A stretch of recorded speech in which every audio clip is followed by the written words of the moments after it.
Hey everyone, welcome to the channel. As you know, I'm coming to you raw and uncut.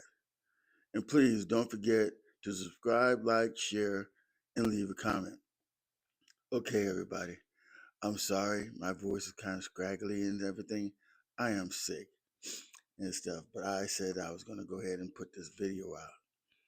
I'm going to put it out the best way that I can before I start gagging and choking all over the place. But anyway, the show itself was not too bad. I mean, it was not too bad. I think we might almost be kind of hopefully moving in some type of right direction, but the matches weren't too bad. So we are going to go match by match and everything. And I'm going to try to get everything in before I start hacking, coughing, and all this other stuff and stuff. So I apologize if you hear me sniffle, clear my voice, or something like that. All right. As the show started, we have CM Punk. You know, he comes out, he's thanking his wife, AJ Lee, and stuff like that. Then he starts thanking Jey Uso for the match that they had, um, and hoping that they can still be friends and everything is cool with them, you know, together and stuff. And then he goes on to saying that, he has to worry about anything about somebody coming out jumping him as far as Seth Rollins because, Seth Rollins isn't there anymore and stuff. And then he started talking about a list of people that he wanted to have a match with, more or less say punch in the face, naming like AJ Styles, Bronson Reed, Braun Breaker, Sheamus, and even he mentioned John Cena. But, John Cena, I don't think John Cena will. I mean, it would be cool. It'd be 18 for John Cena, but I don't think John Cena would ever retire with the belt from Raw because it's meaningless. The Undisputed title is the most prestigious belt. But anyway, Logan Paul comes out, you know, saying that, he deserves, to be champion. He needs a shot at the title and stuff. And as he's talking and everything, out comes the division. Paul Heyman comes out saying, hey, I'm Paul Heyman. We all know who you are, Paul. So that's getting a little bit tiring. But anyway, and then he's going on saying that, Braun Breaker and Bronson Reed, should have a shot at the title and all this other stuff and everything. And then they started talking about, Paul Logan, kind of putting him down and stuff like that. And then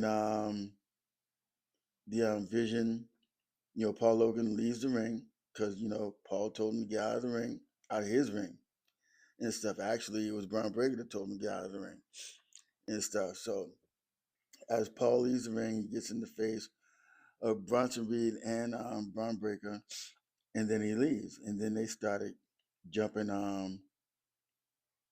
CM Punk, and they started beating him down. Then Logan Paul goes back, looks back, and then he jumps in the ring, and he helps CM Punk to fight off the Vision. And so that segment ends. Then we have Stephenie Vaquer and Nikki Bella versus Raquel Rodriguez and Roxanne Perez. The match was it was pretty decent. I mean, there was a few botches in the match and everything, but overall, for this match and everything, it was meaningless and stuff like that. But I don't understand why Raquel and Roxanne did beat Nikki Bella last week and stuff, but they beat Stephanie Vaquer, new world champion, and Nikki Bella. Kind of weird, but I guess it set it up for the match for Raquel Rodriguez and Stephanie Vaquer to face up with each other. And I believe that's going to be next Monday on Raw and stuff, And then Jey Uso and CM Punk, Jay is telling CM Punk, hey, look, we cool and stuff like that. If you need help, anything that has to do anything with Braun Breaker and Bronson Reed, he said, let them help him. Anything that has to do, to take care of the Vision and put them in their place. And then that, ends. And then we have Penta versus El Grande Americano, which was a pretty halfway decent match. There was a few botches in there. El Grande came out with Bravo and Rayo and stuff. They had to interfere some parts in the ring and stuff. But for the most part, it was, pretty much back and forth match and everything. Um, Penta wins with the Mexican Destroyer and stuff. And then after the match was over, then Bravo and Rayo tried to attack Penta. But Penta, kind of fought them off. And then they leave the ring and stuff. Then you got Dom Mysterio, coming out saying that he's, the greatest luchador and IC champion, that he's better than any of the other luchadors. They said a few names of the luchadors and stuff. And then Rey Mysterio comes out. And then Ray tells him, you know, um, excuse me, that Dom is not better than any of the luchadors and everything. And then you hear the crowd talking about whoop his ass, and stuff. I thought that was pretty funny. And then Ray says, as long as he's around, that Dom will never be as good as any luchador or any Mysterio and stuff, or any Guerrero at that fact and everything. And then Dom rolls out of the ring. And then you got Becky Lynch coming out. And Becky Lynch, doing the same old thing that she's always done. And Becky and she started talking about Maxine Dupree and how Maxine Dupree was lucky. But even though Maxine Dupree, she didn't win by pinning Becky, she won by disqualification and a countout. And then, when Maxine comes back, they're supposed to have a match, against each other. And I know somewhere down the road, somehow I just feel it, that Maxine Dupree is going to beat Becky somehow, some way, and become the woman IC champion. Yeah, okay. We'll see how that works out. And then Becky walks off. Then we have the match with the Kabuki Warriors against Bayley and Lyra Valkyria. The match was pretty good. It was there was some few, there was some botches in the match and everything. But other than that, the match was back and forth. It was good. It was exciting. I liked it and stuff. You know, um, and then Lyra taps out to Oscar in the Oscar lock and stuff. And as the match goes on, you can see that the Kabuki Warriors are taunting over Lyra and stuff. And then Charlotte and Alexa Bliss come out, but nothing happens. There's no interaction or anything. The Kabuki Warriors leave the ring and stuff. Then you got Judgment Day. Dom's coming out, talking where the guys were, and they were saying, blaming Dom on some of the things and that, the position that they're in, that they have to go back and try to win their tag titles back. They're blaming it on Dom and stuff.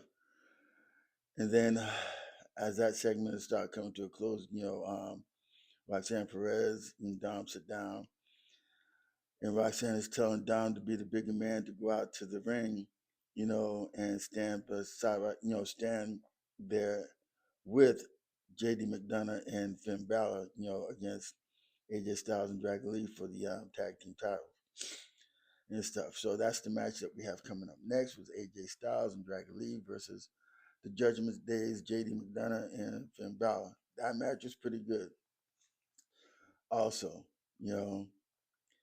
and it was back and forth, back and forth. It was good. In the match at one point, you know, you have Finn Balor telling Dom, what to do, so Dom goes on to the other side of the belt, the other side of the ring with his belt.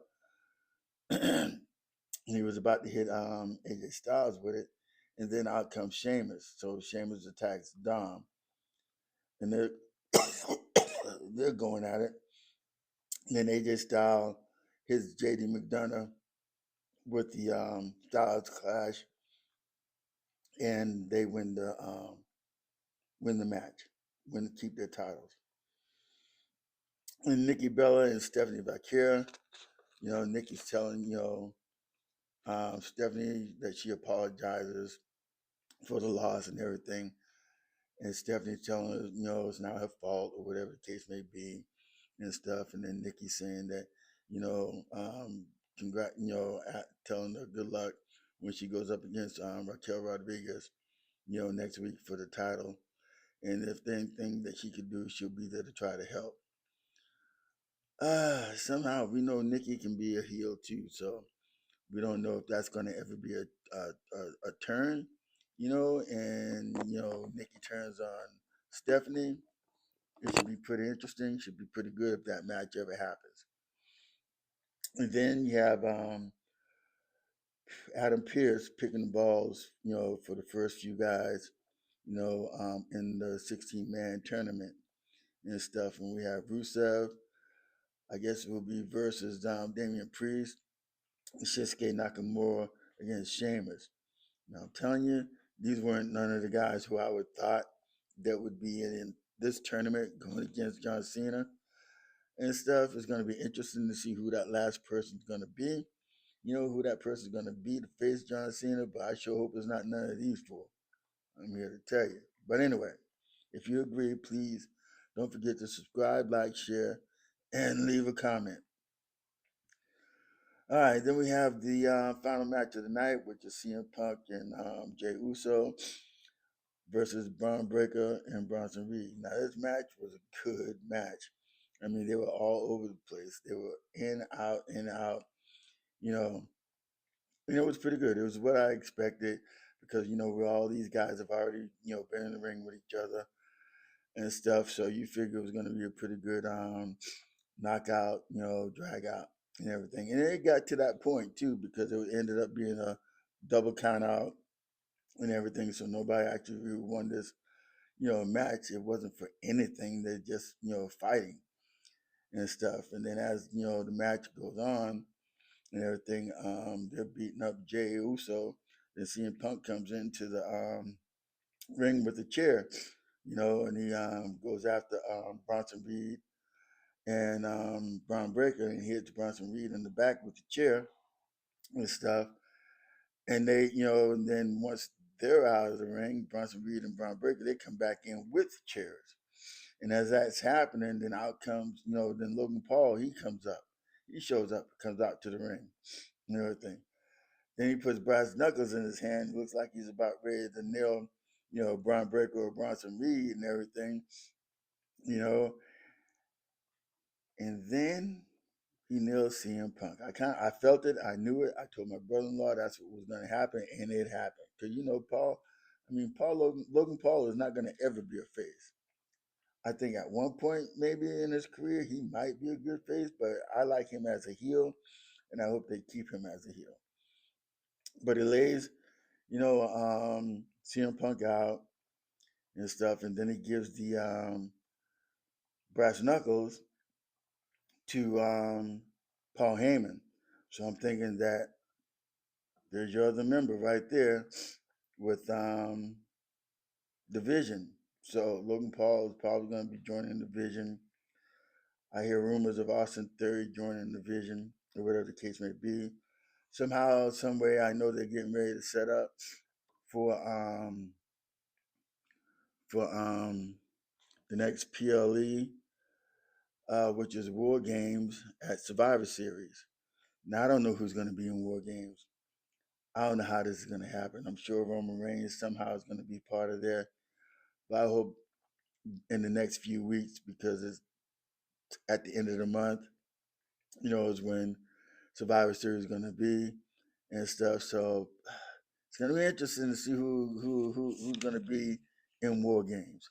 But anyway, please don't forget to subscribe, like, share, leave a comment. Let me know how you're feeling. Sorry that I'm sick. Sorry this video might, not be one of my best. I'm just getting started, so I'm still looking for some subscribers. So please subscribe, like, share, leave a comment. And with that, thank you for watching. God bless, deuces, and I'll see you on the next video. Thank you.